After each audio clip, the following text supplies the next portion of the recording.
Rain lashed against the windows of Haverford College. A bitter autumn storm tearing through the Pennsylvania campus. I was drowning midterms. A failing grade in American Lit. And a heart still bruised from a breakup I didn't see coming. Desperate, I knocked on Professor Elias Caldwell's office door, clutching my essay like a lifeline. The door creaked open, and there he was, Elias, with his sharp jawline, silver-flecked hair, and eyes that seemed to see right through me. "Elliot," he said, my name rolling off his tongue like a secret. "Come in. Let's fix this mess." His office was a maze of books and bourbon-scented air, the kind of place that felt both safe and dangerous. I was 21, a junior, and way out of my depth. My grades were slipping. My scholarship was at risk, and I needed his help. But the way he looked at me too intense, made my stomach twist in ways I couldn't name. "Sit," he said, gesturing to a chair across from his desk. I obeyed, my hands shaking as I handed him my essay. He didn't look at it. Instead, he leaned back, fingers steepled, studying me like I was the text he needed to decode. "You're struggling, Elliot. But I see potential. You just need guidance." The word hung heavy, laced with something I couldn't place. Guidance. I nodded, eager to please, desperate to keep my scholarship.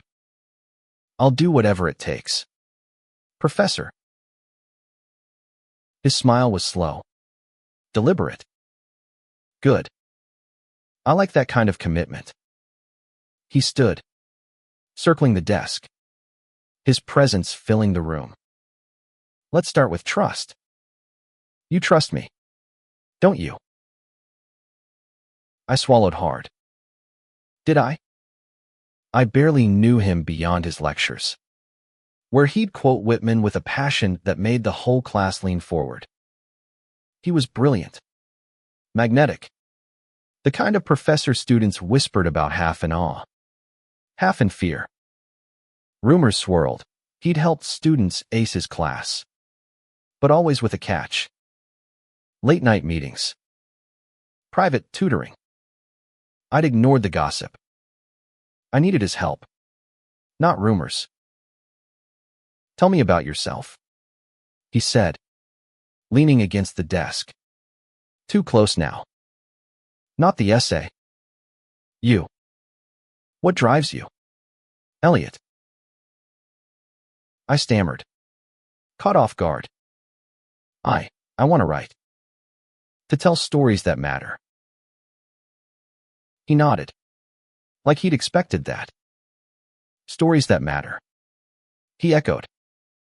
"Like love. Or truth." His voice dropped. "Intimate.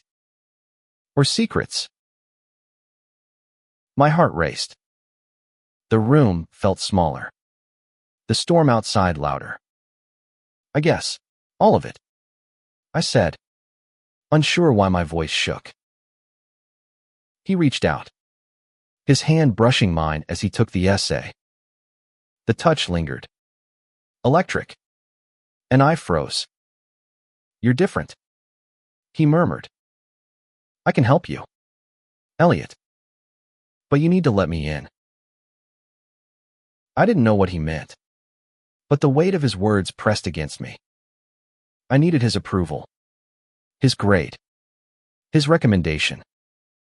But the way his eyes locked on mine wasn't about the essay. It was something else entirely. That night, I left his office with a revised essay plan and a strange unease curling in my chest. The rain had stopped, but the campus felt different, like I'd crossed a line I couldn't see. Back in my dorm, I couldn't shake his voice, his touch, the way he'd said let me in. The next week, I saw him in lecture, his gaze finding me in the crowded hall. He smiled, and I felt it again, that pull. Dangerous and magnetic. I told myself I was imagining things. He was just a professor. I was just a student. But when he emailed me later, asking for another meeting, my pulse spiked. Elliot.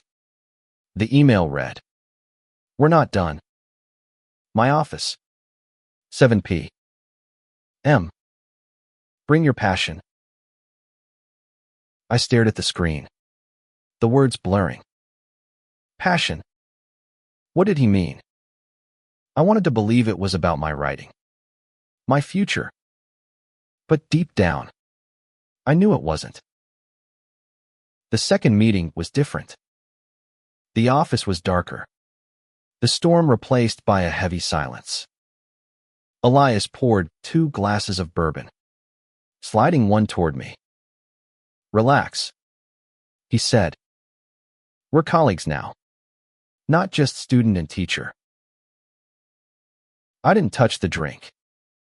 "I just want to pass," I said, my voice small. He laughed, low and warm. "Oh, you'll pass. But I see more in you. Don't you want more?" His hand grazed my shoulder, and I flinched. He didn't pull back. Instead, he stepped closer, his voice a whisper. "You're not like the others, Elliot. You're special." My breath caught.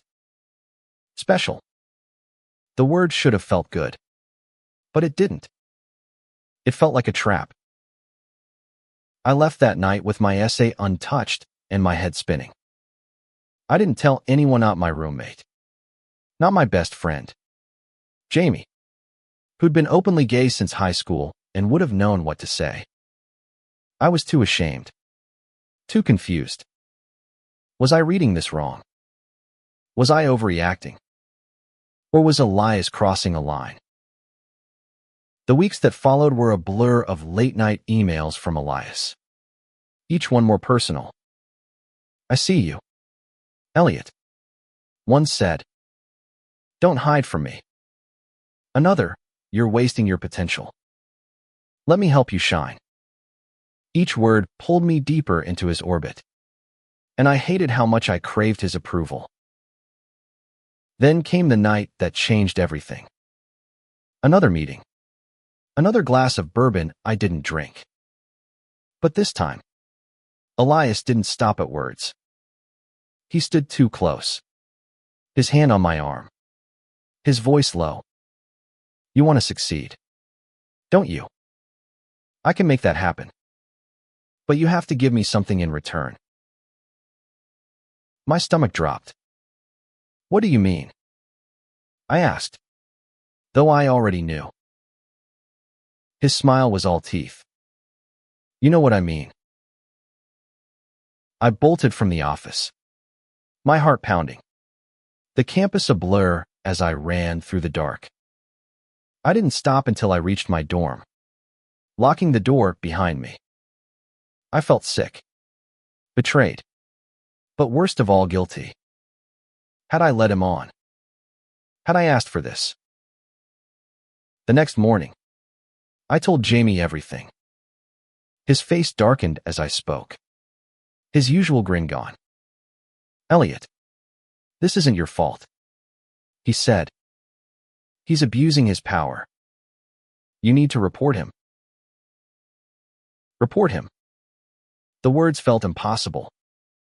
Elias was a tenured professor, a campus legend. I was just a kid on a scholarship, barely holding it together. Who would believe me? But Jamie wouldn't let it go. "You're not alone," he said. "I'll help you. We'll figure this out."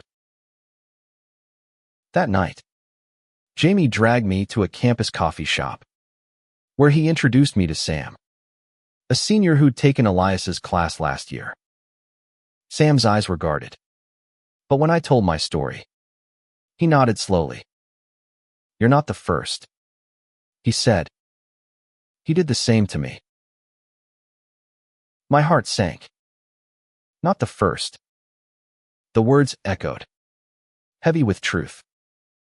Sam hadn't reported Elias too scared, too ashamed, but he'd heard whispers of others. A pattern. A predator hiding behind a professor's charm. We can stop him, Jamie said, his voice fierce. Together. I wanted to believe him, but fear clawed at me. Elias held my future in his hands, me grade, my scholarship, my dreams of being a writer. If I fought back, what would I lose? But as I looked at Jamie and Sam, their faces lit with quiet courage. Something shifted. I wasn't just fighting for me. I was fighting for everyone Elias had hurt. Everyone he might hurt. And maybe, just maybe, I was fighting for myself, for the person I wanted to be. Not the one Elias saw. The storm wasn't over. But for the first time, I felt like I could face it. The coffee shop's warmth couldn't thaw the chill in my bones. Sam's words, "Siri," not the first, kept looping in my head, each repetition tightening the knot in my chest. Jamie sat across from me, his hand steady on my arm, grounding me as I tried to process what came next. I can't just report him, I said, my voice barely above a whisper. He's Elias Caldwell. He's untouchable. Jamie's eyes flashed. No one's untouchable, Elliot. Not when they're pulling this crap. Sam leaned in, his voice low. It's not just about you anymore. If we don't stop him, he'll keep doing this. To someone else. Someone who might not have a Jamie to back them up. I looked at Jamie. His jaw set, his usual playfulness replaced by something fierce. He'd been my rock since freshman year. The one who'd helped me navigate coming out as bi. The one who'd laughed with me through late-night study sessions and cried with me when my ex, Tyler, left without a word. Jamie was fearless. But I wasn't. Not yet. We need proof, Sam said. Something concrete. Emails. Messages. Anything that shows what he's doing. I thought of Elias's emails. Those late-night messages that felt too personal. Too intense. I'd saved them all. Not sure why at the time. Now, they felt like a weapon or a noose. I have his emails, I admitted. But what if they're not enough? They're a start, Jamie said. Show us. Back in my dorm, I pulled up the emails on my laptop. Reading them again made my skin crawl. I see you, Elliot. Don't hide from me. You're wasting your potential. Let me help you shine. Each one was a careful dance, never explicit, but heavy with intent. Jamie's face darkened as he read, and Sam's hands clenched into fists. This is him, Sam said. Same playbook. He makes you feel special, then traps you. I swallowed hard. What did he do to you? Sam hesitated, his eyes distant. Last year, he offered to mentor me. Late-night meetings. Just like you. He'd push boundaries, little touches. Comments about my potential. I thought I was imagining it until he asked me to stay after hours for a special project. I bailed before it went too far.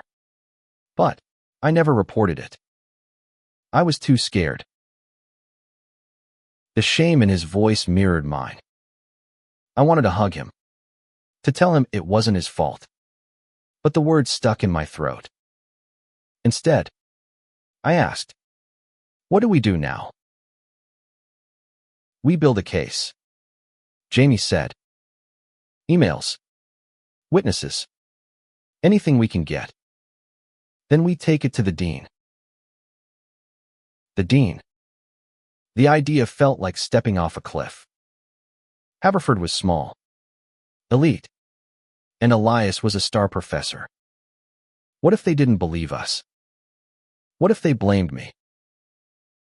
As if reading my mind, Jamie squeezed my hand. You're not alone, Elliot. We've got your back.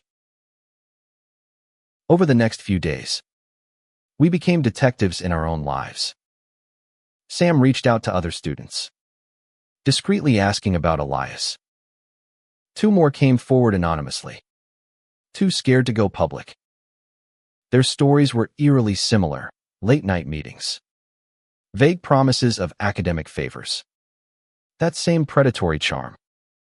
Meanwhile, I kept meeting with Elias, pretending everything was normal. Each time, his comments grew bolder, his touches lingering longer. I felt like I was walking a tightrope, one wrong step away from falling. Then there was Jamie. He was more than my best friend, now was my anchor. Late nights in my dorm, poring over emails and strategizing, turned into something else. His hand would brush mine as we worked. His laugh would cut through my fear. And I started noticing things I hadn't before. The way his eyes crinkled when he smiled. The way he'd stay up until 3 a.m. just to make sure I was okay. One night, as we sat cross-legged on my bed, laptops forgotten, I blurted out, "Why are you doing this? You don't have to." He looked at me, his expression soft but fierce. "Because I care about you, idiot. And because no one gets to hurt you like this." My heart stuttered. I wanted to say something, anything, but the words wouldn't come.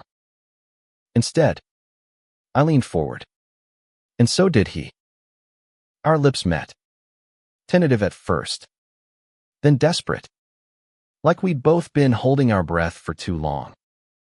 It was a kiss that felt like coming home, but it also terrified me. I was already drowning in Elias's mess. Could I risk this, too? We pulled back, breathless, and Jamie grinned. "We'll figure that out later," he said, reading my mind again. "Right now, we focus on taking down Elias." The plan took shape. Sam found a campus group, Spectrum, for queer students, and they connected us with a lawyer who specialized in Title IX cases. She was tough, no nonsense, and believed us immediately. "You've got a strong case," she said, reviewing the emails. "But we need more. Can you get him to admit something on record?" The idea made my stomach churn. Go back to Elias's office. Face him again. But if it meant stopping him, I'd do it. Jamie rigged my phone with a recording app, hidden in my pocket. The next meeting with Elias was a Friday night. The campus quiet. The office darker than ever. He poured the bourbon again, his smile sharper. "You've been distant, Elliot," he said, his voice low. "Don't you trust me?" I forced a smile, my heart pounding. "I do. I just want to make sure I'm doing everything right." He stepped closer, his hand on my shoulder, then sliding down my arm. "You're doing fine. But you could do so much more. With me." I swallowed, the recorder burning a hole in my pocket. "What do you mean, Professor?" He leaned in, his breath warm against my ear. "You know what I mean. I can make your future, Elliot. All you have to do is say yes." I pulled back, my voice shaking but firm. I'm not that kind of student. His smile faltered, just for a second, before he laughed. You'll come around, he said. They always do. I left the office, my legs trembling, the recording safe in my pocket. When I played it for Jamie and Sam, their faces lit up with grim satisfaction. This is it, Jamie said. This is enough. But it didn't feel like enough. Not yet. Elias was still out there, still teaching, still smiling. And I was still scared. The recording was a bomb, and I was holding the detonator. Jamie, Sam, and I met with the lawyer again. Her office a stark contrast to Elias' sprite. Clinical. Safe. She listened to the audio. Her face unreadable. Then nodded. This is damning, she said. But we need to be strategic. He'll fight back. Fight back. The words sent a shiver through me. Elias wasn't just a professor, was a campus institution. With connections, charm, and a reputation that could crush mine. I was nobody. A scholarship kid from a small town. Still figuring out who I was. But Jamie's hand on mine, steady and warm, reminded me I wasn't alone. We built our case like a fortress. The lawyer, MS. Torres, helped us organize the emails, the recording, and statements from Sam and the two anonymous students. Spectrum connected us with a counselor who specialized in trauma. And talking to her felt like unclenching a fist I'd held tight for weeks. She helped me see that Elias's manipulation wasn't my fault. But the guilt still lingered, sharp and stubborn. Meanwhile, my feelings for Jamie were a wildfire I couldn't control. That kiss in my dorm had changed everything. But we hadn't talked about it. Not really. We were too focused on Elias. On the plan. On surviving. But every glance, every touch, felt like a promise we weren't ready to keep. One night, as we walked across campus, the air crisp with early winter, Jamie stopped under a street lamp. Elliot, he said, his voice soft. Whatever happens with Elias, I'm here. Okay. I nodded, my throat tight. I don't deserve you, I whispered. He laughed, pulling me into a hug. Shut up. You deserve everything. The next step was the hardest, filing the formal complaint. MS. Torres walked us through it, warning us about the fallout. The college will investigate, she said. They'll interview you. Elias. Maybe others. It could get messy. Messy. I hated that word. My life was already a mess, grades slipping. Sleep non-existent. And now this. But I thought of Sam. Of the others. Of the students Elias might target next. I signed a complaint. My hand shaking, but my resolve firm. The investigation began quietly. But Haverford was a small campus. Whispers spread. Students stared at me in the dining hall, their eyes curious or pitying. Someone scrawled snitch on my dorm door in marker. I scrubbed it off, my face burning. But Jamie was there, joking about how we'd redecorate with rainbow paint. Elias didn't stop teaching. I saw him in lecture, his smile as polished as ever. But his eyes avoided mine. It was worse than if he'd glared. It felt like I was invisible, like I'd never mattered. Part of me wanted to confront him, to scream. But MS. Torres was clear, stay away. Let the process work. Then came the interview with the Title IX office. The investigator, a woman with kind eyes but sharp questions, asked me to recount everything. I told her about the meetings, the emails, the recording. She listened, taking notes, her face neutral. When I finished, she asked, "Why didn't you report it sooner?" The question hit like a slap. I was scared. I said, "I thought maybe it was my fault." She nodded, not unkindly, but I left the room feeling raw, exposed. Jamie was waiting outside, his grin a lifeline. "You did good," he said. "I'm proud of you." I wanted to believe him, but doubt gnawed at me. What if the college sided with Elias? What if I lost everything? That night, I got a text from an unknown number. "You're making a mistake. Elliot, drop this." My blood ran cold. I showed Jamie, who cursed and insisted we tell MS. Torres. She added it to the case, but it didn't stop the fear creeping into my dreams. The investigation dragged on, and so did the tension. Jamie and I grew closer, stealing moments between classes and late-night planning sessions.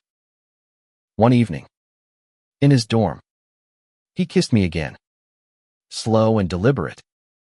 "I'm falling for you," he whispered, and my heart soared before crashing. I wanted him, but Elias's shadow loomed over everything.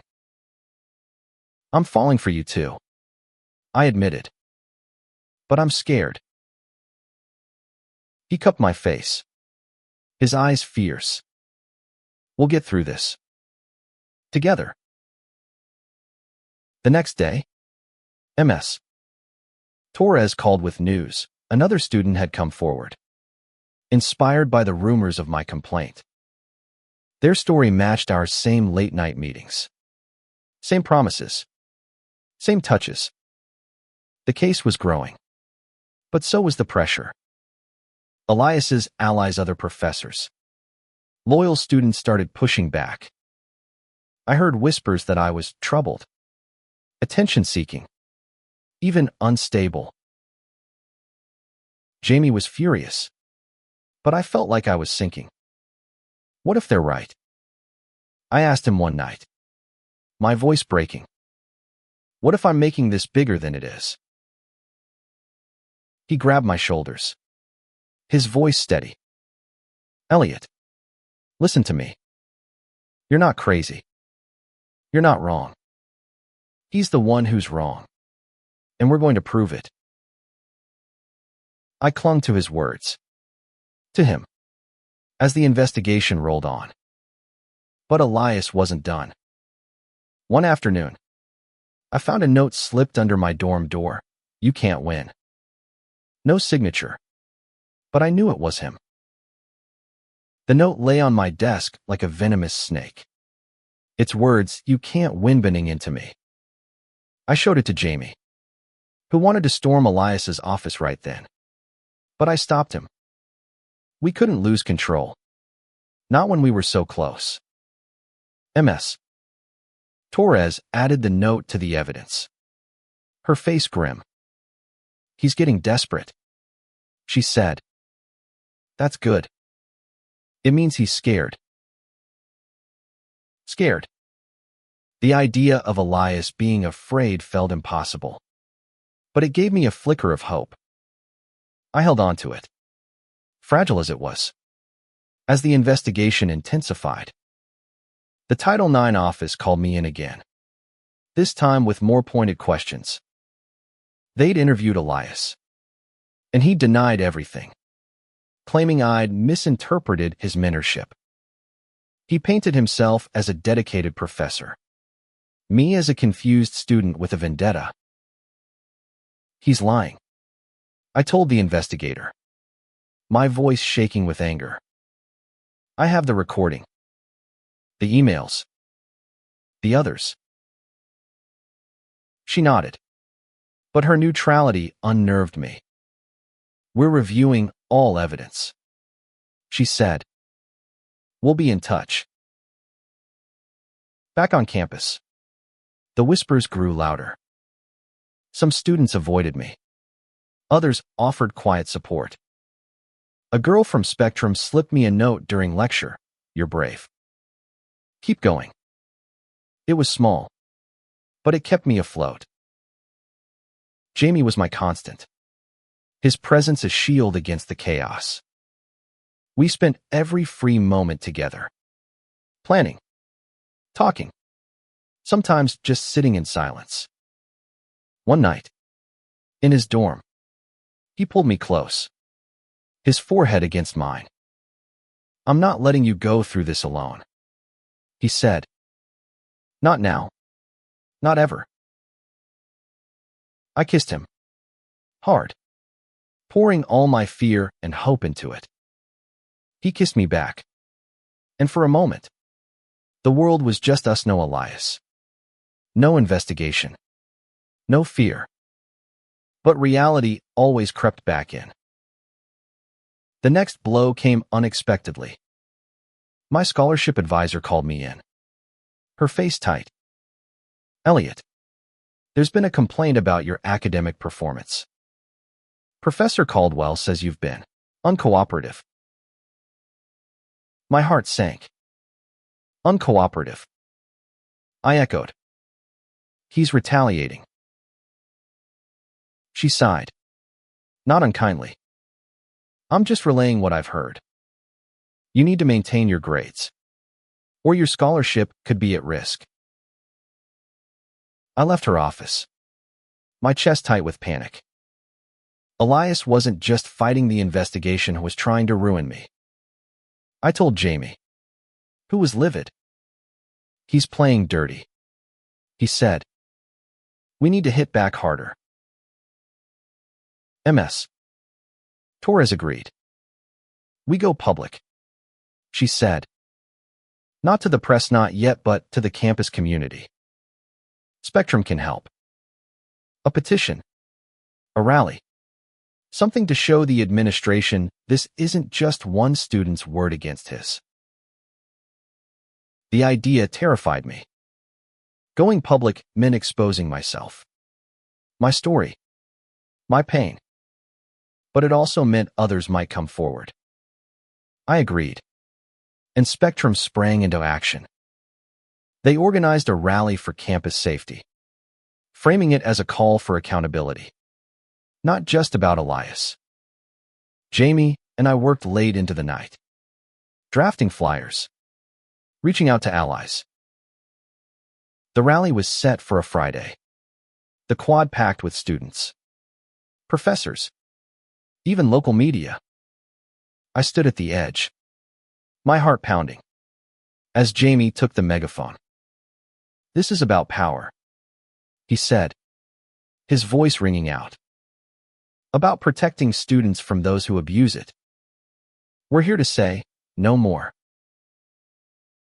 The crowd cheered, and I felt a surge of pride.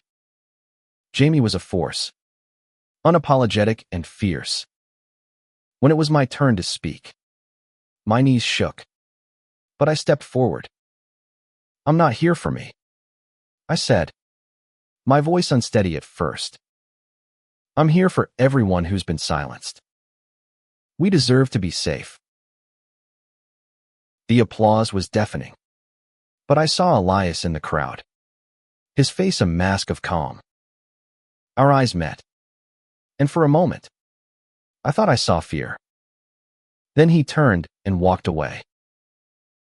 That night, Jamie and I collapsed in my dorm, exhausted but exhilarated. You were amazing, he said, pulling me into his arms. I'm so proud of you.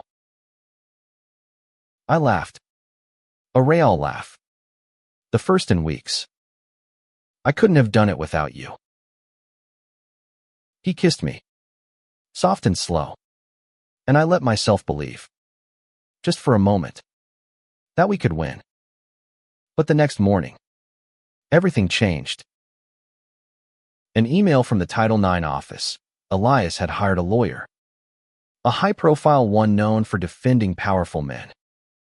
He was countersuing the college, claiming defamation and emotional distress. And he was naming me in the suit. My world tilted. "He's coming for me," I whispered, showing Jamie the email. Jamie's face hardened. "Let him try. He's not winning this." But doubt crept in, colder than ever. Elias wasn't just fighting, was fighting dirty. And he had the resources to bury me. Ms. Torres called an emergency meeting, her voice calm but urgent. "This is intimidation," she said. "He's trying to scare you into dropping the complaint. Don't." I wanted to be brave, but fear was winning.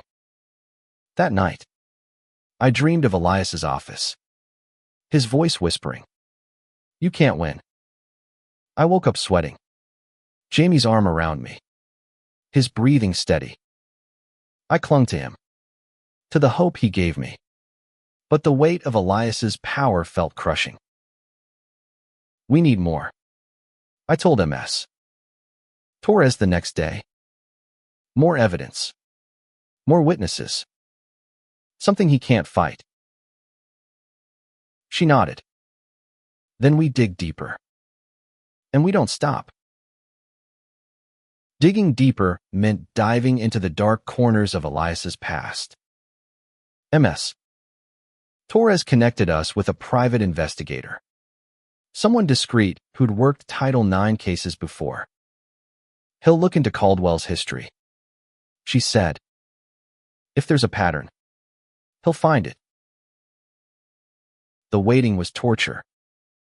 Every day, I braced for another note, another threat. The countersuit hung over me like a storm cloud, and the campus felt like a battlefield.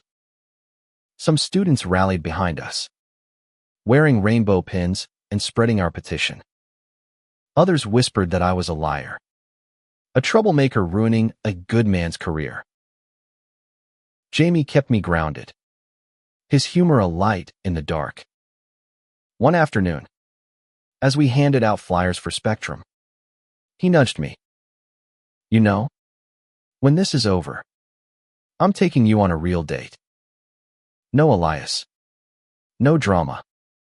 Just us." I smiled, my heart fluttering. "Promise." "Promise," he said, his eyes warm. But the fear never left. Elias was still teaching, still smiling, still untouchable. I saw him in the library once, surrounded by students, laughing like nothing was wrong. Our eyes met, and his smile didn't waver. It was a challenge. The investigator's first report came a week later. It was thin but chilling. A former student from another college, years ago, had filed a similar complaint against Elias. It was settled quietly. The student paid off. The record sealed. Ms. Torres's eyes gleamed. "This is leverage," she said. "He's done this before." Leverage. But not enough. The sealed records were a dead end without a court order. And we didn't have time. The Title IX investigation was wrapping up, and Elias's lawyer was pushing for a quick resolution likely in his favor. "We need someone to go public," Sam said at our next meeting. "Someone who's not afraid to speak out." I knew he meant me. I'd been the face of the rally, the one who'd filed the complaint. But going public meant telling the world what Elias had done, what I'd felt, what I'd feared. It meant outing myself in ways I wasn't ready for. Jamie saw my hesitation. "You don't have to," he said later. as we sat in my dorm. We'll find another way. But I was tired of hiding. Tired of Elias's shadow controlling my life. No, I said. I'll do it. Spectrum helped me write a statement. Raw and honest. I didn't name Elias directly MS. Torres warned against it, but I told my story, the late-night meetings. The touches. The fear. We posted it on the campus forum. Anonymous, but unmistakable. Within hours, it went viral. The response was overwhelming. Messages poured in support. Anger. Stories from others who'd felt Elias's charm turned predatory. A sophomore named Alex reached out. His story so similar to mine it made my stomach churn. He was willing to go on record. MS. Torres was thrilled. This changes everything, she said. The college can't ignore this now. But Elias didn't back down. His lawyer released a statement, calling the accusations baseless and defamatory. He doubled down on the countersuit, claiming I was orchestrating a smear campaign. The campus split. Some believed us. Others rallied behind Elias, calling him a victim of cancel culture. The pressure was crushing. But Jamie was there. Always. One night, as we lay in his bed, tangled in each other's arms, I whispered, "What if we lose?" "We won't," he said, his voice fierce.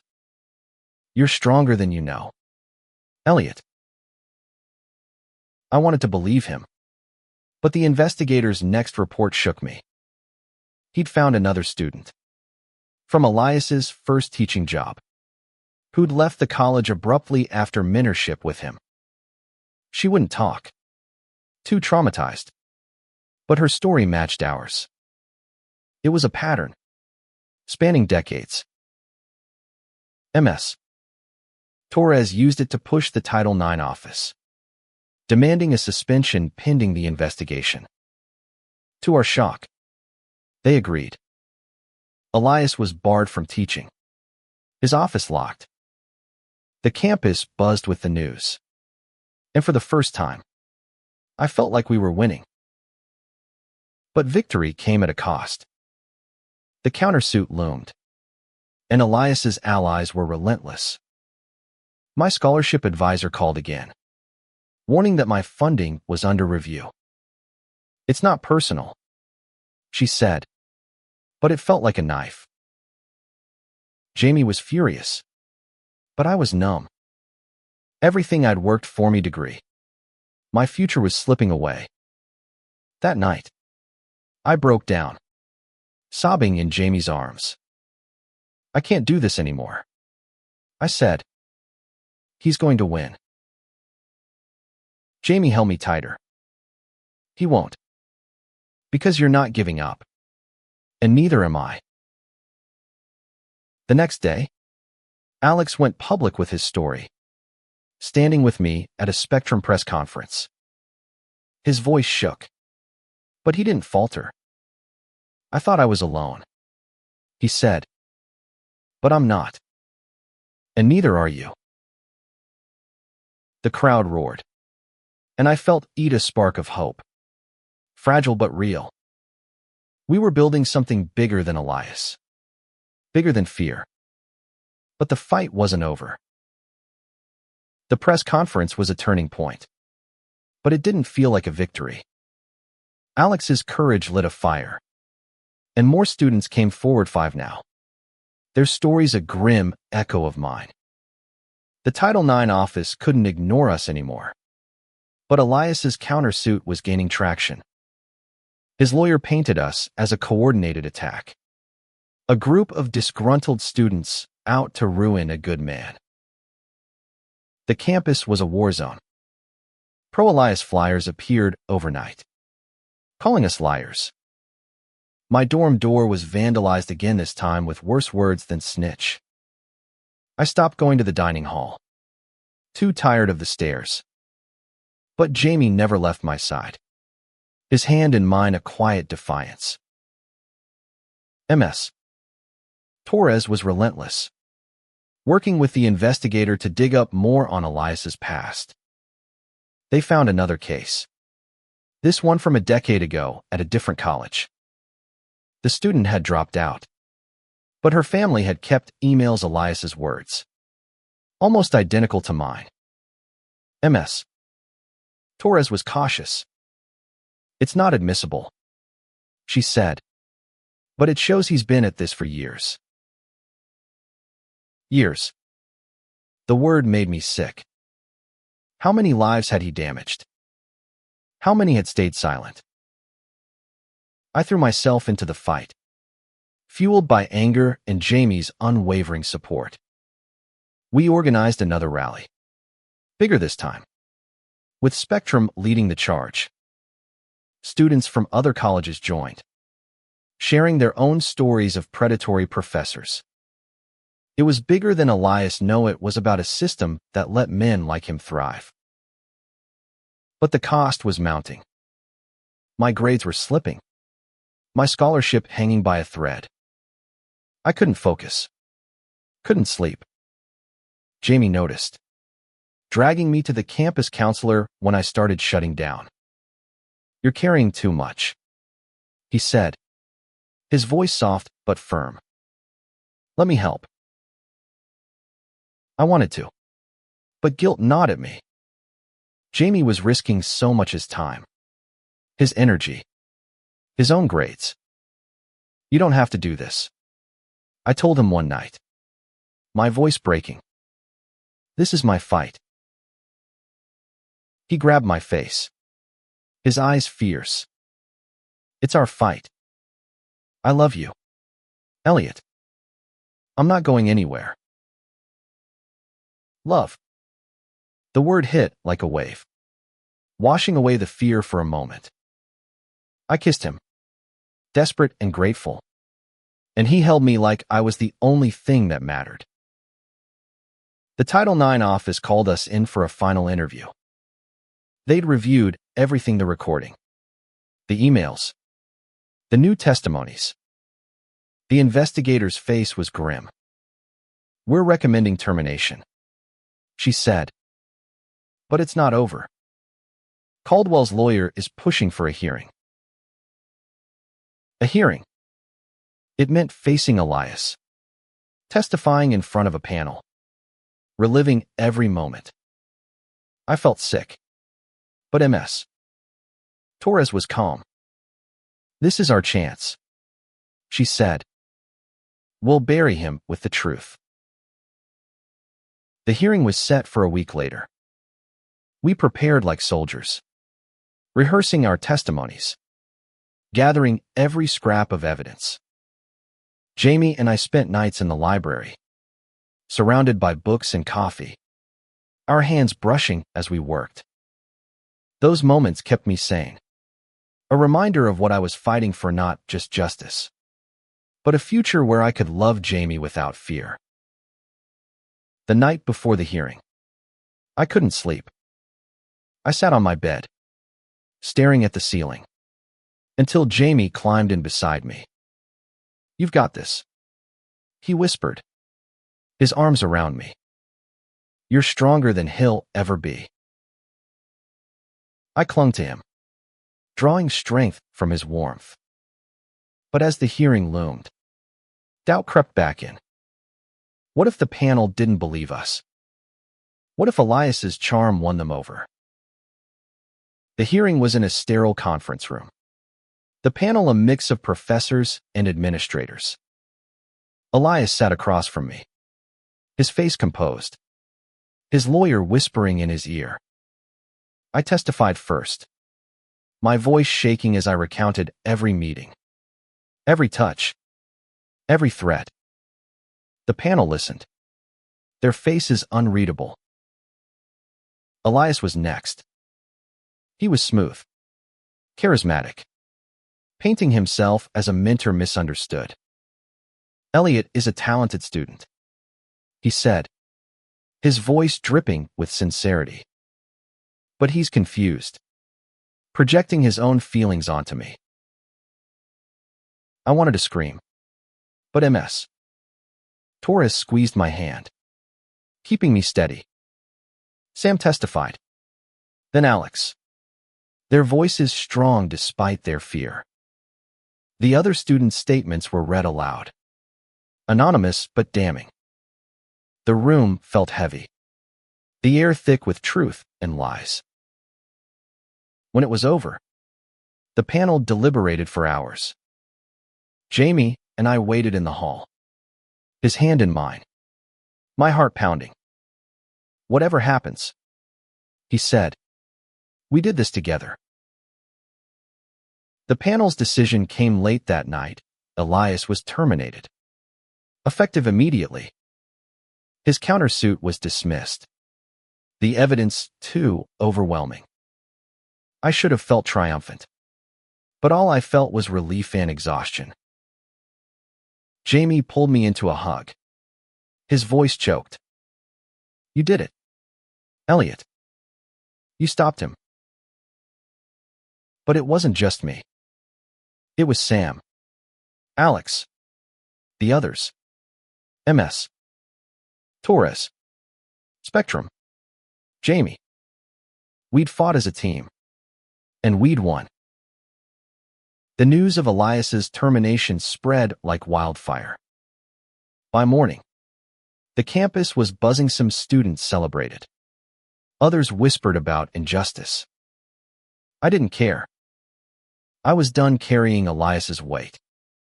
But the victory felt hollow. My scholarship was still under review. And the countersuit, though dismissed, had left scars. People still stared, still judged. Jamie was my anchor. We celebrated quietly in his dorm, sharing a pizza and a bottle of cheap wine. To new beginnings, he said, raising his glass. I clinked mine against his, my heart full. To us. But the fallout wasn't over. Elias's allies didn't let go quietly. A group of professors penned an open letter, calling the decision hasty and demanding a review. It didn't gain traction, but it stung. I'd fought so hard. And still, some refused to see the truth. Ms. Torres was unfazed. Their noise, she said. The evidence spoke louder. She was right. The college issued a statement, affirming their commitment to student safety. Spectrum used it to push for policy changes, like mandatory training on power dynamics. I spoke at their next meeting, my voice steadier now, sharing my story to inspire others. Slowly, I started rebuilding. My scholarship was reinstated after a tense meeting with the advisor, who apologized for the misunderstanding. I threw myself into my writing, channeling everything into a short story about a kid who finds courage in the dark. My new professor, a kind woman who'd supported our cause, gave it an A. Jamie and I were inseparable. Our relationship no longer a secret. We walked across campus hand in hand, ignoring the occasional glares.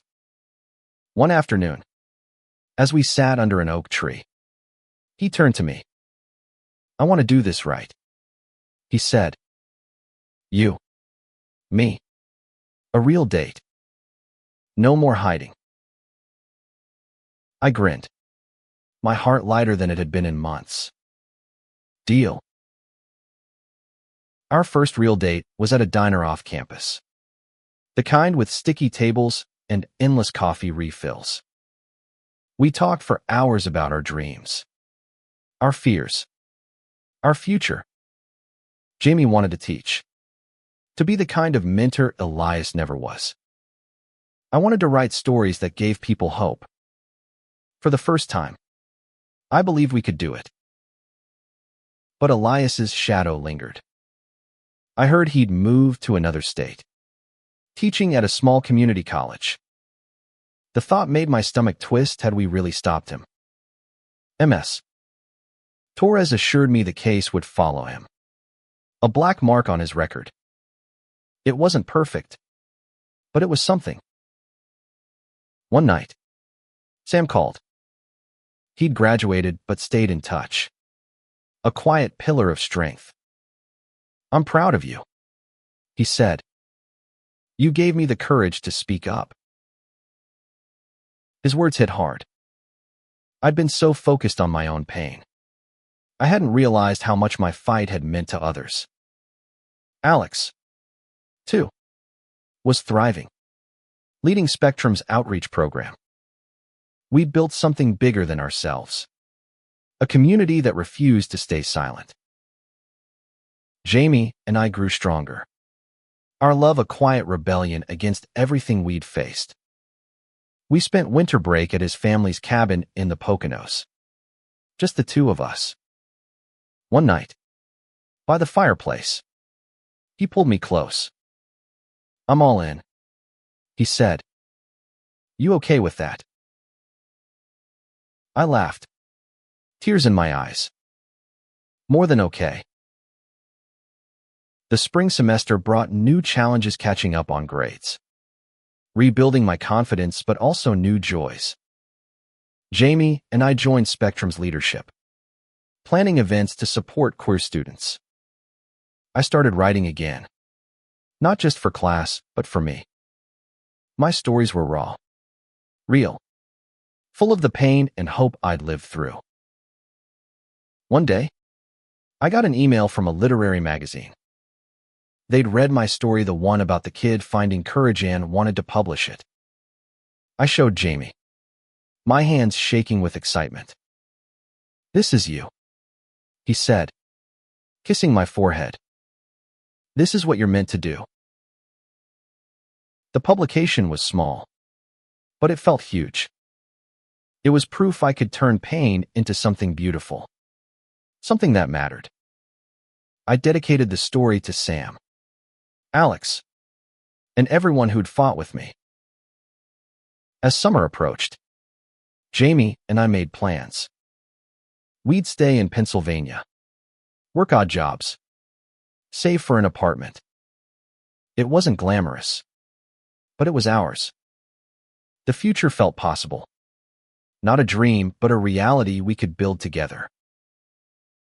Elias was gone, but his lessons lingered, not the ones he'd intended, but the ones I'd learned about myself. I was stronger than I'd thought, braver than I'd known, and I wasn't alone. Summer came, and with it, a sense of peace I hadn't felt in years. Jamie and I moved into a tiny apartment off campus. Our furniture a mix of thrift store finds and hand-me-downs. It was cramped. The sink leaked. But it was home. We'd wake up tangled in each other's arms, sunlight streaming through the window. And for the first time, I felt free. The fight with Elias had changed me. I wasn't the scared kid who'd knocked on his office door, desperate for help. I was someone who'd faced a predator and won, not just for myself, but for everyone he'd hurt. The scars were there, but they were fading, softened by Jamie's love and the community we'd built. Spectrum grew stronger, a beacon for queer students at Haverford. We pushed for more than policy changes, now support groups, mentorship programs, a safe space where no one had to feel alone. I spoke at their events, sharing my story, each word a little easier to say. People listened, and some shared their own truths. It wasn't just about Elias anymore. It was about breaking the silence that let people like him thrive. My writing took off. The literary magazine's publication led to more opportunities, small journals, campus readings, even a local award. I poured my heart into every story, weaving in the pain, the courage, the love I'd found. Jamie read every draft. His feedback sharp but kind. "You're going to change the world," he'd say. And I'd laugh. But part of me believed him. One evening, as we sat on our tiny balcony, watching the sunset over the Pennsylvania hills, Jamie took my hand. "I was thinking," he said, his voice soft. "After graduation, let's go somewhere new. New York. Maybe. Or San Francisco. Somewhere we can be us. No shadows." I smiled, my heart full. "Anywhere. As long as it's with you." We kissed, the world fading away. And I knew this was my future, not just surviving, but thriving. Elias had tried to break me, but instead, he'd shown me my strength. I'd walked into his office looking for help, but what I found was something else entirely: courage, love, and a voice I'd never lose. The college reached out months later, offering a formal apology for how the case was handled. They'd implemented new policies, mandatory training, stricter oversight, a hotline for reporting abuse. It wasn't perfect, but it was a start. Ms. Torres called it a victory. But to me, the real victory was living without fear. Sam visited that summer, his smile brighter than I'd ever seen. He was working with a nonprofit, helping queer youth find their voice. Alex was there too, now a grad student, leading workshops on campus safety. We sat around our tiny kitchen table, laughing, sharing stories, no longer defined by Elias, but by what we'd built together. As the sun set, Jamie raised a glass. "To survivors," he said. "To us." We clinked glasses, the sound ringing like a promise. I looked at the me family, my heart, and knew I'd made it through the storm. Not alone, but with love, with courage, with truth. My story wasn't over. It was just beginning. And for the first time, I couldn't wait to see where it led.